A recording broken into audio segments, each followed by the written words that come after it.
तो इस part of video में आप वोकेबुलरी की एक्सप्लेनेशन को जानेंगे, खास करके आई हैव ए ड्रीम जो मार्टिन लूथर किंग जूनियर के द्वारा लिखा गया है। किसके द्वारा? मार्टिन लूथर किंग जूनियर के द्वारा। तो चलिए इसमें वोकैब को देखते हैं कि कौन कौन से वोकैब्स इसमें at the end of the chapter दिए गए हैं। तो इसमें सबसे पहला जो आपका वर्ड है वो है आपका मोमेंटस। क्या है? मोमेंटस। एक चीज़ आप मोमेंटस में देखते होंगे, इसमें OUS लास्ट में लगा हुआ है। क्या है? OUS। जब भी किसी भी वर्ड के एंडिंग में OUS हो तो याद रखना ऐसे वर्ड एडजेक्टिव के रूप में फंक्शन करते हैं। ज़्यादातर, बहुत ज़्यादा हद तक आपको मोमेंटस जो है या इस तरह के जो वर्ड होते हैं वो आपको एडजेक्टिव के रूप में फंक्शन करते हैं। इस मोमेंटस का मीनिंग क्या है यहाँ पे? MOMENTOUS। तो इस मोमेंटस के मीनिंग होते हैं वेरी इंपॉर्टेंट, बहुत ज़्यादा महत्वपूर्ण होना। इसके बाद नेक्स्ट जो है आपका वो है डिक्री। DECRE, decree. ये एक प्रकार का नाउन है। आपको बताना है कि ये कौन सा नाउन है, ठीक है। इसके मीनिंग होते हैं प्रोनाउंसमेंट, मतलब किसी चीज़ की घोषणा करना। क्या करना? घोषणा करना। याद रखिएगा कि एक से अधिक वर्ड होते हैं मीनिंग, जिसका मीनिंग घोषणा होते हैं। जरूरी नहीं है कि वहाँ पे अनाउंसमेंट या डिक्लेरेशन होंगे, बहुत सारे ऐसे वर्ड होते हैं, ठीक है, जो सिनोनियम में काम करते हैं। इस तरीके से नेक्स्ट चलते हैं। नेक्स्ट आपका सीयर्ड, SEARED, सीयर्ड। ये एक वर्ब है, ये सीयर से बना हुआ है, ठीक है। इसमें ED जोड़ दिया गया है। क्या जोड़ दिया गया है? ED। इसका मीनिंग होते हैं जला हुआ। क्या क्या हुआ? जला हुआ, BURNT, बर्न्ड, ठीक है। Sear means. इसके बाद नेक्स्ट है मैनिकल्स।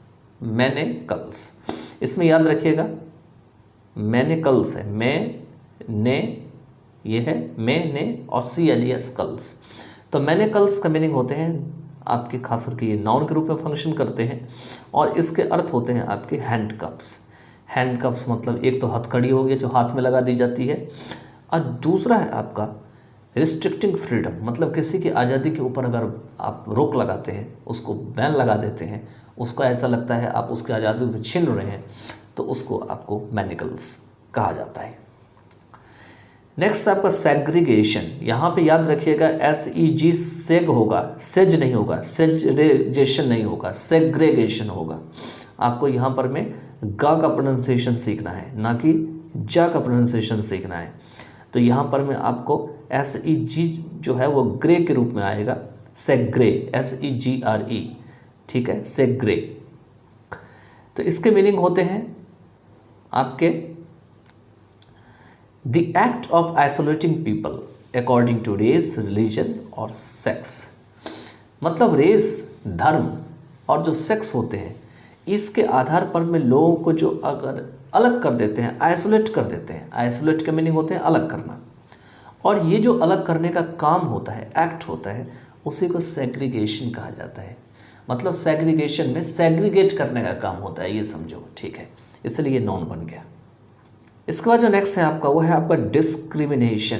डिस्क्रिमिनेशन ये भी एक नाउन है, ये तो आप जानते होंगे, बहुत फेमस वर्ड है।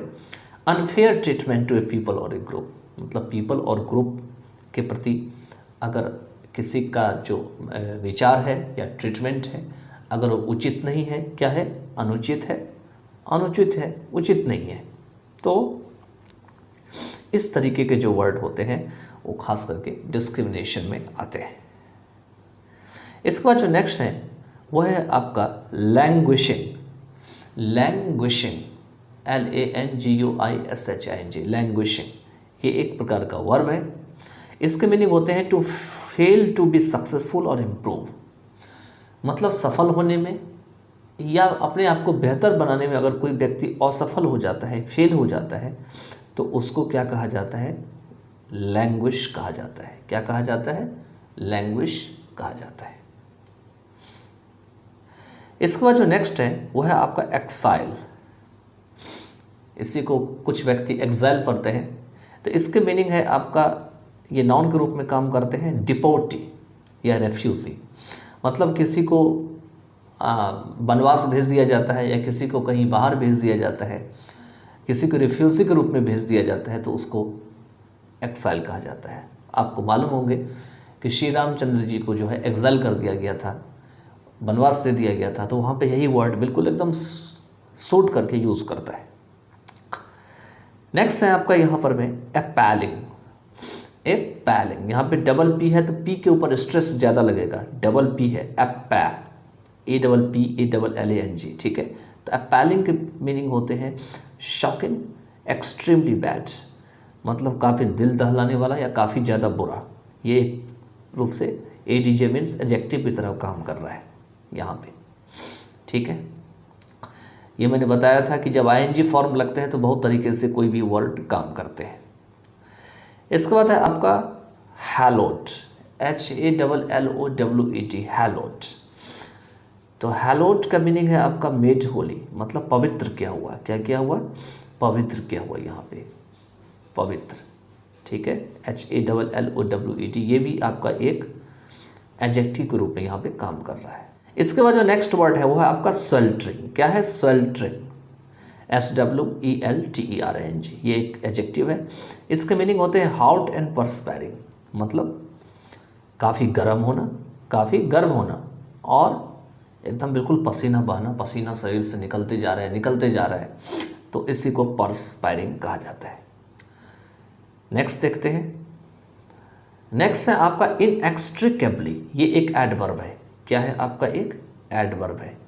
इनएक्सट्रिकेबली के मीनिंग होते हैं क्लोजली, काफ़ी पास से, या कोई चीज़ अगर मान के चलिए अलग नहीं है, बिल्कुल जुड़ा हुआ है, तो इसको इनएक्सट्रिकेबली कहा जाता है। खास करके जिस वर्ड में ly लगे रहते हैं, ऐसे वर्ड अधिकतर क्या होते हैं? आपका एडजेक्टिव होते हैं। आपको कमेंट बॉक्स से बताना है कि एडवर्ब होते हैं। आपको ये बताना है कि ऐसे जो वर्ड होते हैं वो कौन सा एडवर्ब होते हैं, कौन सा एडवर्ब होते हैं। एडवर्ब ऑफ मैनर होते हैं या एडवर्ब ऑफ टाइम होते हैं, एडवर्ब ऑफ प्लेस होते हैं, ये आपको बताना है। नेक्स्ट है आपके ट्रैबुलेशंस।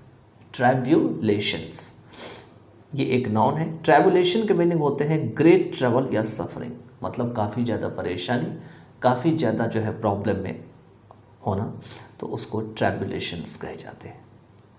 नेक्स्ट आपका गेटोज, GHETTO। ये एक नाउन है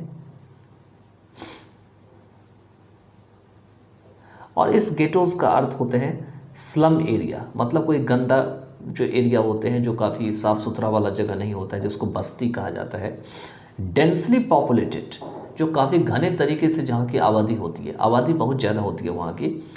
बाय एन आइसोलेटेड कम्युनिटी, मतलब जहाँ पे जो लोग रहते हैं, समुदाय रहते हैं, वो बाकी जो लोग वहाँ पे रहते हैं उनसे अलग थलग रहते हैं, आइसोलेटेड रहते हैं, तो इसी को गेटो कहा जाता है। नेक्स्ट है आपका बैटर्ड, BATTERED। ये एक एडजेक्टिव है।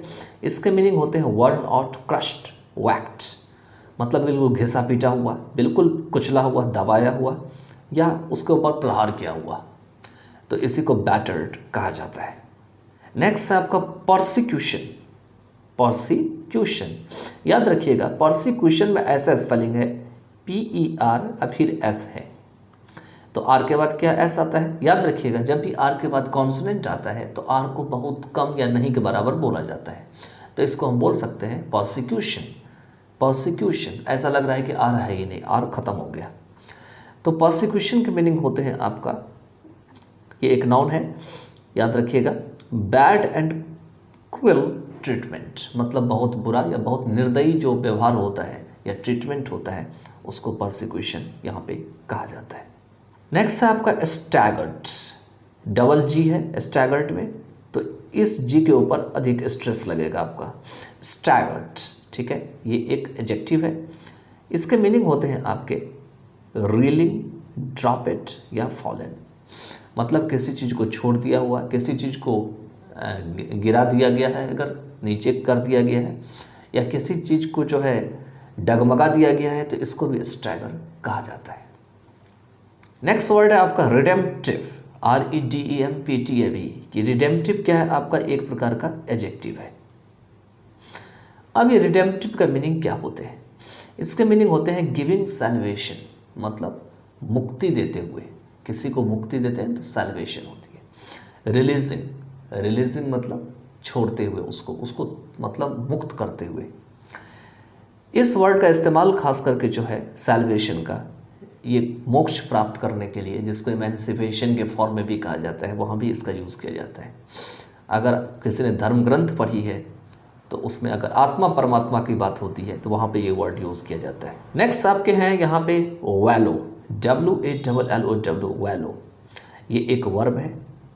वैलो के मीनिंग होते हैं रील या स्टम्बल, मतलब ठोकर खाना या डगमगाते हुए चलना, तो इसी को वैलो कहा जाता है। नेक्स्ट है आपका ओएसिस, ओएसिस। ये एक नाउन है। इसका मीनिंग होते हैं रिफ्यूज़। क्या होते हैं? पहला रिफ्यूज़, हेवन, सेफ प्लेस, मतलब कोई अलग थलग जगह होते हैं या बिल्कुल सुरक्षित जगह होते हैं, या ऐसा लगता है वहाँ पे बिल्कुल बहुत ही आनंददायक जगह है, तो उसको ओएसिस कहा जाता है। नेक्स्ट है आपका प्रोडिजस, प्रोडिजस। अब इसको थोड़ा सा समझने की बात है कि आप ये प्रोडिजियस नहीं हो सकता है, तो कुछ लोग इसको प्रोडिजियस भी प्रोनाउंस करते हैं और प्रोडिजस भी होते हैं। तो प्रोडिजस मीन्स होते हैं आपका वेरी ग्रेट इन साइज, मतलब आकार में बहुत बड़ा होना, बहुत बड़ा साइज होना। ये एक एडजेक्टिव है। आपको ये बताना है ये कौन सा एडजेक्टिव है, ठीक है। इसके बाद जो नेक्स्ट वर्ड है ये आपका हैमलेट। ये एक प्रकार का नाउन है। आपको बताना है ये कौन सा नाउन है, हैमलेट। हैमलेट के मीनिंग होते हैं ए वेरी स्मॉल विलेज, एक बहुत छोटा सा गांव जो होते हैं उसी को हैमलेट कहा जाता है। तो चलिए इसके साथ जो है मार्टिन लूथर किंग जूनियर के द्वारा जो लिखा गया है आई हैव ए ड्रीम, उसकी जो वोकैबुलरी है वो एंड होती है। अब हम कोई और चैप्टर का करते हैं।